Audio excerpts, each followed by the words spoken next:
In the wake of Iran's attack on Israel, California Democrats seem awfully quiet and divided about what to do. We also have a new trick by California state legislators to try to prevent you from finding out how they really feel about controversial pieces of legislation. Coming up, we'll explore that and more.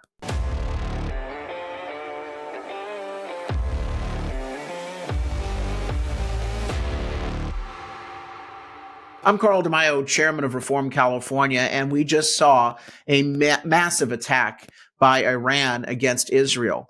And fortunately, the drones and missiles that were launched were largely shot down, a testament to the exceptional work by the Israeli and U.S. military to protect civilians, protect lives. This open attack by Iran on Israel should be condemned by every single political leader in our country. But California Democrats seem awfully quiet. Have you seen any big press conferences? Have you seen any rallies? Have you seen any, proclamations or massive viral videos going out there? No.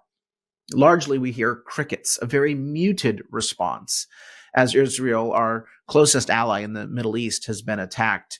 There's also politicians on the left that are actually speaking up, saying that they want to hear the whataboutism, that they want to hear criticism of Israel at this time of this attack. Fatima Iqbal Zubair, who's chair of the California Democrat Party's Progressive Caucus, like there's any distinction between that group and the Democrat Party writ large in California, says, and this is according to Politico, California Politico's morning report, it felt like the establishment party leaders were once again prioritizing the lives based on skin color, showing more concern for the plight of white Jews versus that of brown Palestinians.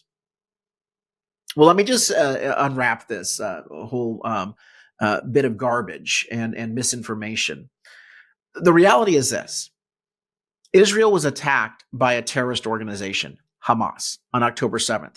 And prior to that, Israel was being attacked routinely by Hezbollah and Hamas. Hezbollah and Hamas also receiving funding and assistance from the Iranian government. So this series of attacks has always been involving Iran. And it has always been targeting civilians. It has always been with one goal, and that is to eradicate the Jewish state. From the river to the sea, as they chant. We also know that this act of terrorism, targeting civilians on October 7th, and of course the preceding incidents, gives Israel the right to eliminate those terrorists, to defend their population. That is a human right of self-defense. That is a global understanding that when an aggressor comes in and targets civilians, that every government has a right, if not a duty to defend civilians. And that's what they're doing. Now, you'll have Democrats say, well, these military operations in Gaza hurt civilians. The reality is, Hamas is the government in Gaza. The Palestinians put Hamas into power.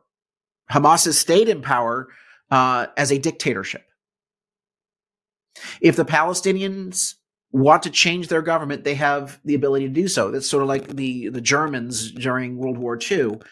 They could change their government. They could rise up and rebel, but it was incumbent upon the global democracies to remove the Nazi government from power.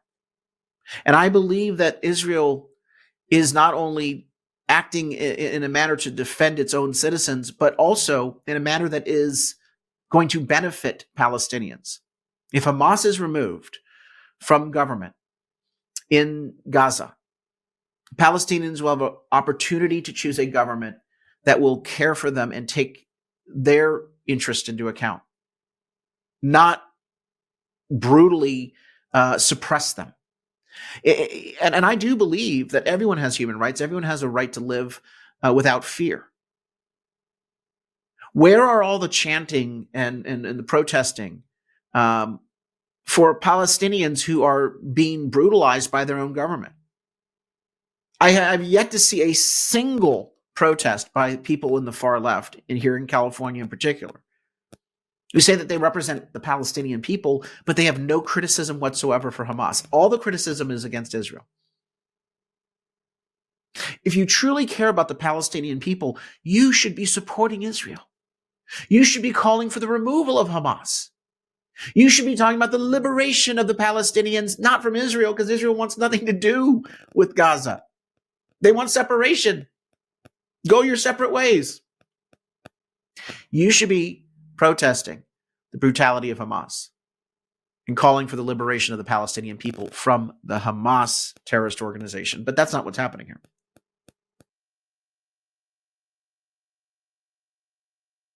Israel protesters have blocked part of the Golden Gate Bridge on the Oakland side, Oakland, California. This is a live look. Look at that. Traffic has come to a halt as police officers in riot gear are responding. Protesters waving flags, and they have painted the bridge in some support of Palestinians, anti-Israel. Sean Duffy, co-host of The Bottom Line on Fox Business and former with... I criticize Hamas. I stand with Israel. That does not mean that I don't care about the Palestinian people.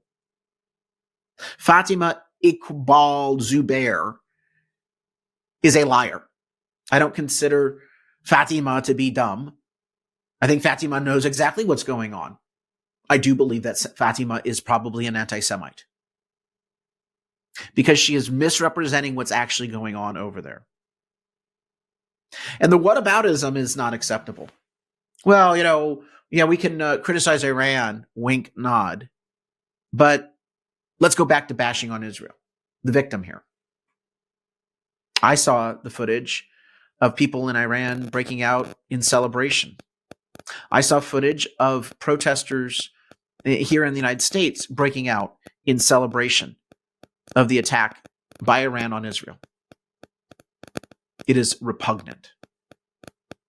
It is anti-Semitism. We also see truth sometimes spill out. Here is a woman in Bakersfield at a city council meeting, and she was complaining about the Bakersfield City Council not doing enough to condemn Israel. I want to play this. It is atrocious. She basically lets the quiet part, she says the quiet part out loud, threatening them. This is from Channel 33 in Bakersfield. Let's listen in. Good evening, and thanks for joining us here on 23 ABC. I'm your neighborhood reporter, Veronica Moore. We begin tonight with another arrest made at Bakersfield City Council. This making it the 6th arrest so far in 3 weeks at one of these meetings. Now, this time, the woman was arrested after making threats to murder City Council members. You elect people into office, they'll backstab you, they'll let you die. You guys want to criminalize us with metal detectors? We'll see you at your house. We'll murder. Threats of murder against Bakersfield. We'll see you at your house. We will murder you. It's a pro-Palestinian, pro-Hamas. Let's call it what it is. Pro-Hamas. She's not pro-Palestinian. She's pro-Hamas. A pro-Hamas wingnut extremist saying that she will murder the members of the city council. She's since been arrested on 8 charges of felony threats to public officials. And of course, she appeared in court over the weekend. I'm not going to play it. She's all boo-hoo-hoo, crying, crocodile tears. These people are violent. These people are okay with grotesque levels of violence. And her saying that, that's what she really believes. People say, oh, no, she was just getting passionate. When you're passionate, your real beliefs sometimes are the things that come out.